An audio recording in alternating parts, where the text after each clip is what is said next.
आपका क्या ख्याल है कि ये जो जॉइंट फैमिली की हमारे यहाँ शक्ल है, ये हमें आगे लेके जा रही है या पीछे लेके जा रही है? और मेरा स्पेसिफिकली सवाल है कि आपने मेंशन किया ना, आपकी लाइन लूँगा कि हम लोगों को फ़कीर पैदा कर रहे हैं, तो इसमें भी कोई छोटे मोटे फ़कीर तो नहीं पैदा कर रहे कि 27-28 साल का बंदा है कहता मुताज है, शादी हो गई, बच्चे हो गए, माँ उन्होंने कह रहा है मैनू खर्चा तो दो, माँ बाप कह रहे हैं खर्चा कर रहे हैं, तो ये हमें आगे लेके, और फिर उसके अलावा जो नफ्सियाती मसाइल पैदा हो रहे हैं, तो मौशी मसाइल, नफ्सियाती मसाइल, तो ये जॉइंट फैमिली को आप किस तरह देखते हैं? अच्छा सर, मैं वैसे कुछ जॉइंट फैमिली के हक़ में नहीं हूँ। ठीक बात। कुछ चीज़ें ऐसी हैं जिनके मैं इंतहाई हक़ में हूँ, यानी उसको समझे बगैर कि मैं हक़ में क्यों नहीं हूँ ज़्यादा आसान हो जाएगा। मसलन मैं समझता हूँ कि हमारे पेरेंट्स के साथ हमारे रिश्ते तामर्ग कायम रहने चाहिए। ठीक बात। और बड़े बेहतरीन किस्म के कायम रहने चाहिए, क्योंकि अल्टीमेट एक वो दीनदारी का भी हुक्म है और एक एथिक्स की बुनियाद पे भी देखा जाए तो हमें उनको सर्व करना चाहिए। अच्छा, मेरा सर्व करने की डेफिनेशन बड़ी डिफरेंट है। अच्छा, सर्व करने को हम पंजाबी में बचपन से पैर कुटो, सिर कुट दो, इसको समझते थे सर्व करना। और सिर ना चुको सिर ना चुको, हर बात पे यस कर दो। अच्छा, मेरा ख्याल है कि आपके जवान होने और उनके बूढ़ा होने के टाइम पे आपको उनके सारे प्रॉब्लम्स ले लेने चाहिए। ठीक बात। जो मुतवक्का एक्सपेक्टेड प्रॉब्लम्स आ सकते हैं, वो हेल्थ के हैं, वो रिस्पॉन्सिबिलिटीज़ के हैं, वो स्ट्रेस के हैं, वो कॉन्फ्लिक्ट्स हैं, वो इश्यूज़ हैं। वो मसलन मिसाल देता हूँ, मेरे वाले साहब ने गाँव जाना होता। ठीक बात। वालदा, मेरी भरपूर ये कोशिश होती है कि मेरा पर्सनल स्टाफ उनको मुकम्मल कंपनी करे, अवेलेबल, यानी मैं ही हो जाऊँ खुद, और अगर मैं नहीं तो कम अज़ कम मेरा ड्राइवर, मेरी गाड़ी, मेरे वसाइल जो हैं वो भरपूर तरीके से वो इस्तेमाल करें। अच्छा, अब मसला सर ये होता है कि हम लोग चाहते हैं वहाँ पर रहें, साथ ही रहें या साथ ही चलाते रहें। अच्छा, अब इसमें अगर आप अफोर्ड कर सकते हैं, आपके रिलेशंस अच्छे हैं, मसलन लकीली मेरे वालदा के और मेरी मिसेस के बड़े अच्छे टर्म्स हैं, वो एक दूसरे को मिले बगैर नहीं रह सकते, कहीं ना कहीं इकट्ठे बैठ जाते हैं, गप लगा लेते हैं, हाल पूछते हैं, केयर करते हैं, रिस्पेक्ट बहुत ज़्यादा है, हयादारी बड़ी ज़्यादा है। मतलब वालदा की और बेगम की गैर मौजूदगी में यहाँ मैं बात कह रहा हूँ कि मेरी वालदा ने हमेशा मुझे फ़िक्रमंदी का इजहार किया कि तूने उसको परेशान नहीं होने देना। ये एक बड़ी गैर मामूली बात है। अच्छा, इतने अच्छे टर्म्स में आप साथ भी हैं तो बड़ा अच्छा है।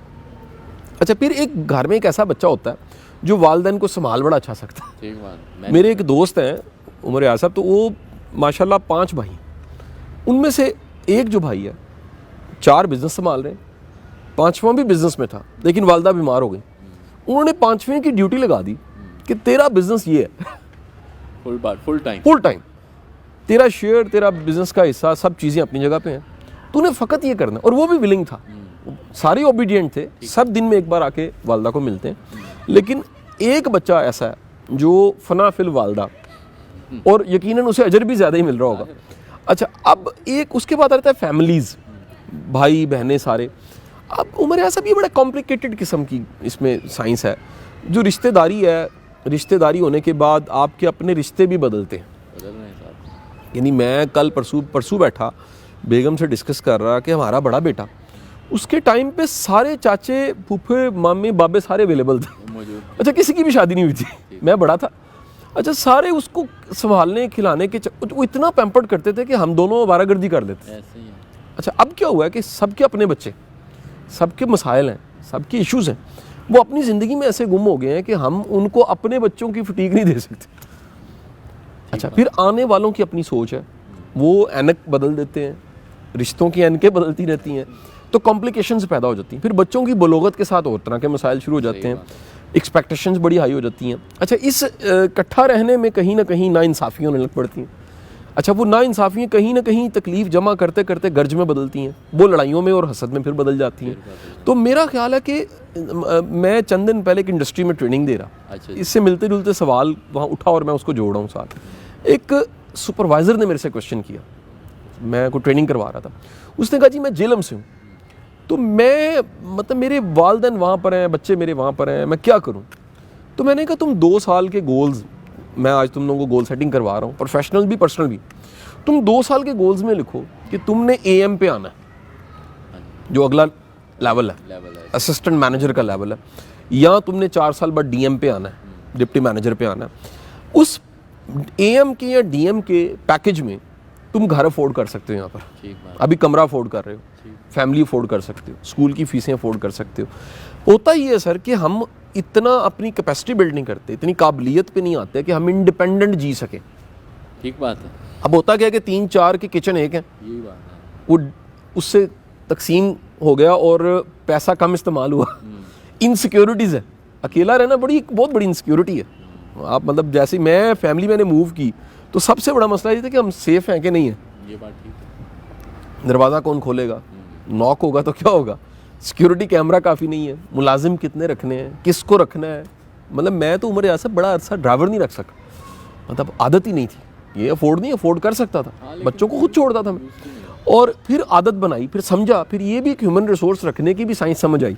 ये एक बड़ा आर्ट है, आप तो बड़ा इसको करीब से देख चुके हैं पुलिस में कि आपने अगर ड्राइवर रखना है कैसे रखना है, आपने मुलाजमों को कैसे चलाना है, अपने साथ अपने जुड़े लोगों का केयर कैसे करनी है।